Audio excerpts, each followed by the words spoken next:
In this video, we're going to take a look at Chapter 6 from the OpenStax textbook for statistics. We are talking about the normal distribution. And in your real-world statistics lessons that you've been doing, the pre-lessons, you see the concept. I am going to show you this link here, though, that if you don't have that in the class and you want to check it out, this is what the pre-lesson videos are, and they have a lot of the concepts, or all of the concepts, in some real-world applications. So this is what it looks like. We're looking at these three here. So I'm not going to go into all the conceptual stuff. I'm just going to work through the problems for you. But I put the link there in case you want to see that. And it's also in your assignment. The normal distribution is a continuous distribution. It's bell-shaped distribution. It's widely used. We use it in many different areas. You can read through this on your own, or you'll get the gist from those other videos. So we are going to think back to the z-scores and things too from before, from a prior chapter. So you might want to refresh on that. Here's the shape of our normal distribution. Remember, we've talked about, right skewed, left skewed, and things like that, and symmetric. Well, normal distribution is perfectly symmetric. It's a mound-shaped distribution. It's commonly referred to as a normal curve or bell curve. So what we're looking at for these is the area under the curve, and just start thinking area is the same as probability.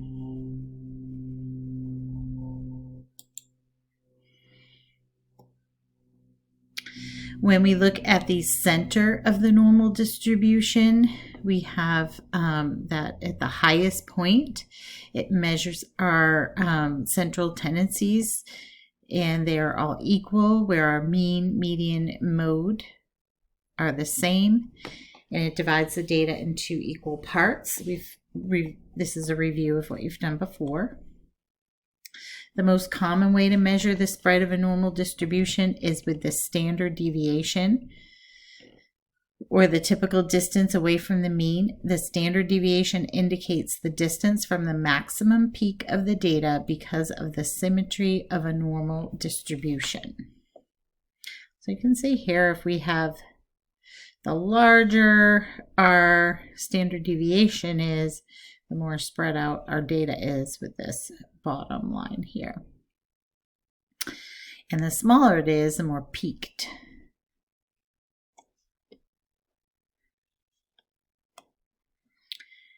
The standard normal distribution is when we have a continuous random variable, or we call it the normal probability distribution, if its relative frequency histogram of the random variable has the shape of a normal curve, bell-shaped and symmetric.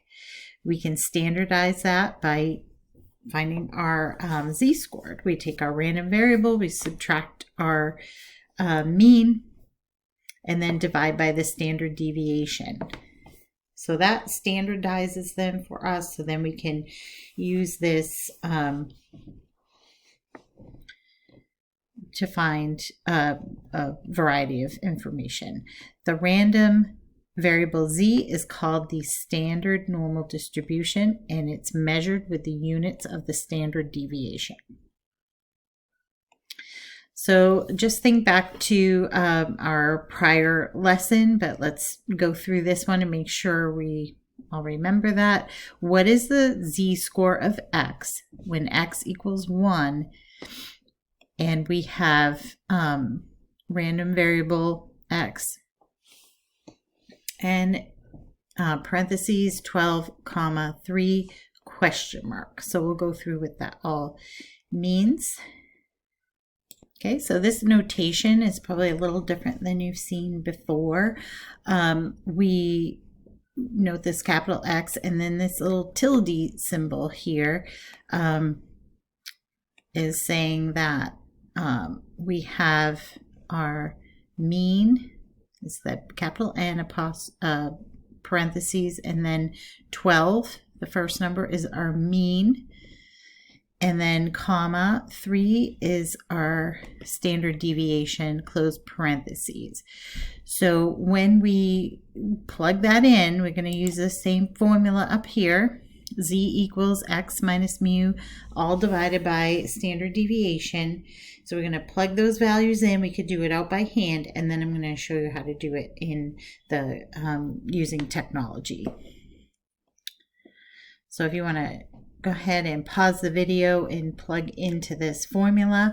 You can also look at an example in your textbook as well. If you want to see, there's right on the beginning of 6.1.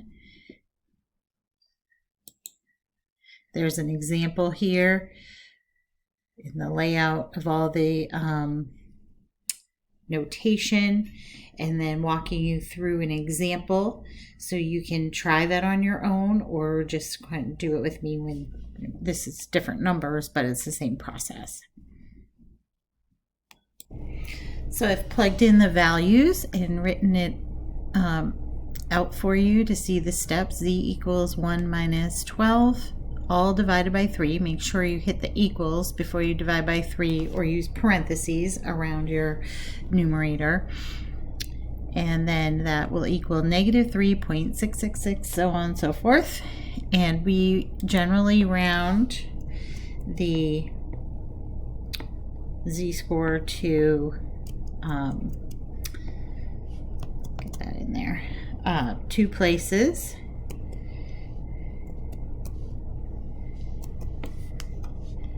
So that is my answer. So then when I'm using the normal curve, that gives me good information, which we'll talk about how to use that momentarily.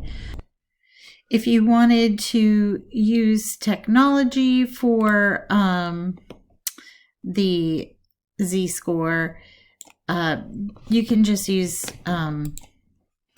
the Desmo scientific calculator and put that formula right in here. I can show you that really quickly. So basically I just pop that in here using parentheses and my slash for the fractions. Get the same answer. So just to put into context how we use these z-scores, this one, there's no math to do. We're just going to interpret what they give us. So Jerome averages 16 points in a competitive sports game with a standard deviation of 4 points. So we do the notation X tilde capital N parentheses 16 comma 4 and parentheses. So that means our mean is 16 and our standard deviation is 4. Suppose Jerome scores 10 points in one game where the z-score is negative 1.5. Okay, so it's going to be to the left of the mean, so it's lower than average.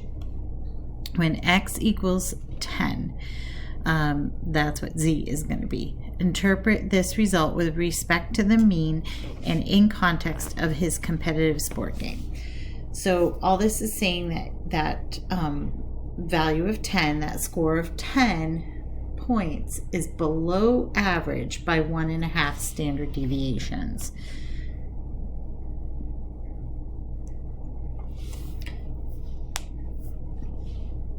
So I just wrote that down there for you. So just so an example of how to interpret. So a little lower than average.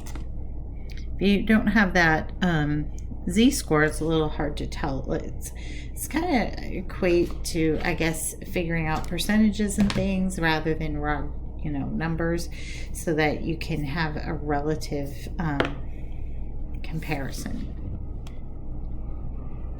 And again, some of the properties of the normal curve and the empirical rule and things like that were in your other videos that you had for concept that you were doing for your statistics in the real world assignment. So I'm not going to go through that again.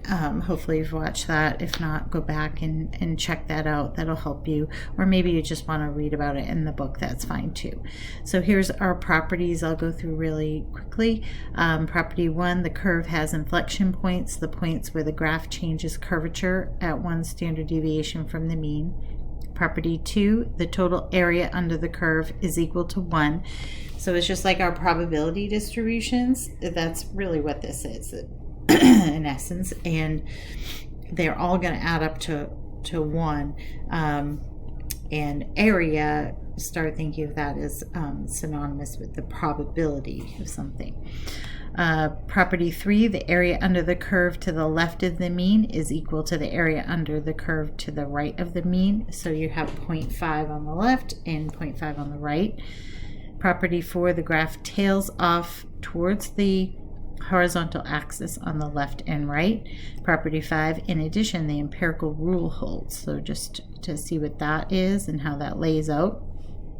The empirical rule states that the percentages of data in a normal distribution are going to have 68%, I'll make this bigger here, within 1 standard deviation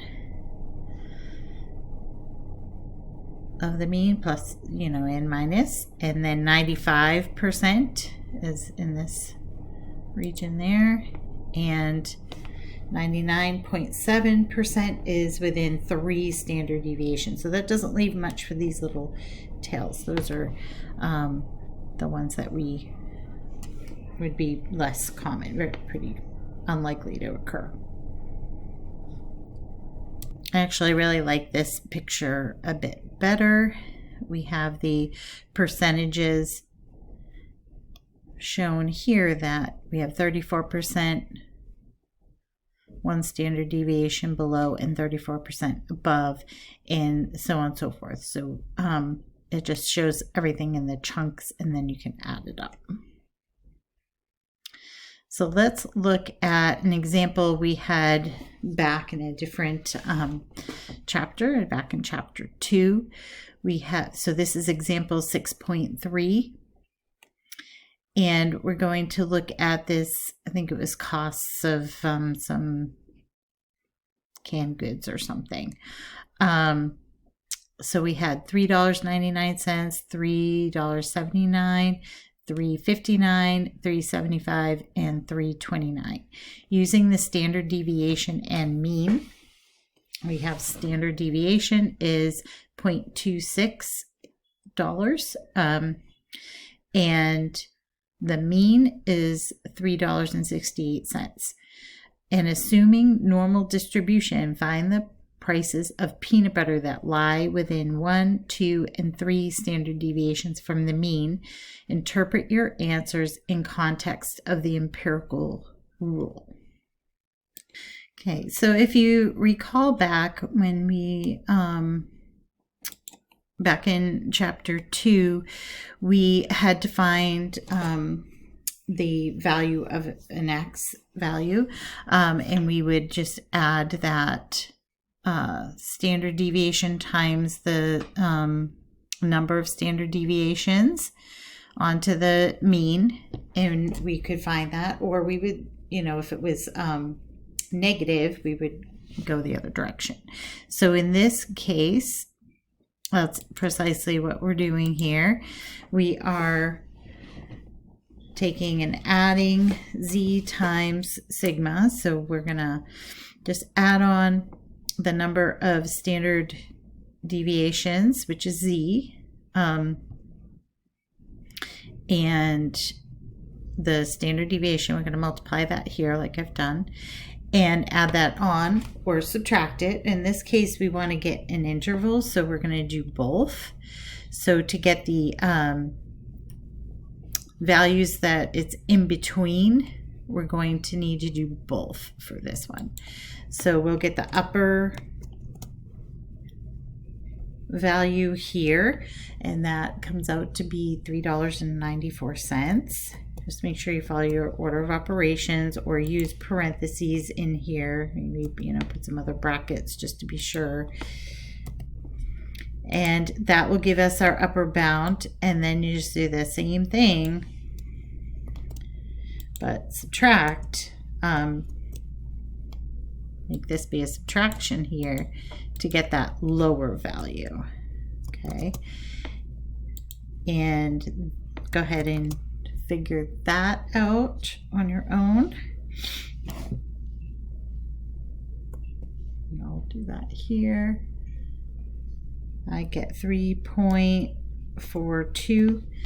So how I would write that is I could write it out in words. So that's going to be the 68%, right, is 1 standard deviation below and above the mean, within, or you could say within 1 standard deviation of the mean. Okay, so to interpret that in a sentence, I would just say the costs between $3.42 to $3.94 are within 1 standard deviation of the mean. You could also say something like 68% of the costs fall within this interval. So if I picked any value in between there, like $3.50, $3.59 up here, like that would be within 1 standard deviation of the mean. Using interval notation, we would write it as parenthesis, just keep a curved parenthesis, $3.42, comma, 3.94, and parentheses, and that is interval notation. So that's very useful. Make sure you always have your lower one on the left. This is not the same as an XY coordinate point. We're doing a whole different system here, so you wouldn't like plot that as a point. This is interval, just saying between these two values. Okay, and again, we're not looking at a lot of times we're looking at ranges, like the from what to what percentage. So we would also say like the probability of something costing between these values would be 68%.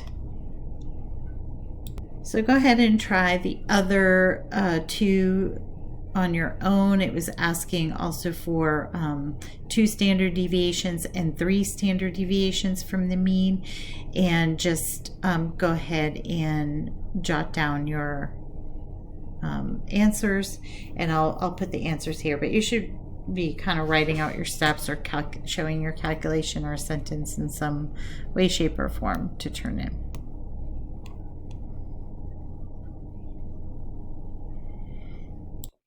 Okay, we have the answers here within 2 standard deviations. We have 95% of costs fall between 3.16 and 4.20. 3 standard deviations, we have 99.7% of costs fall between 2.90 and 4.46. So you can see notice the spread is a lot larger there. We have a larger interval because we're including the brunt of the data. Okay, so we'll do some more problems and examples that remain in Chapter 6, but those will be done in a different video, so have a great day.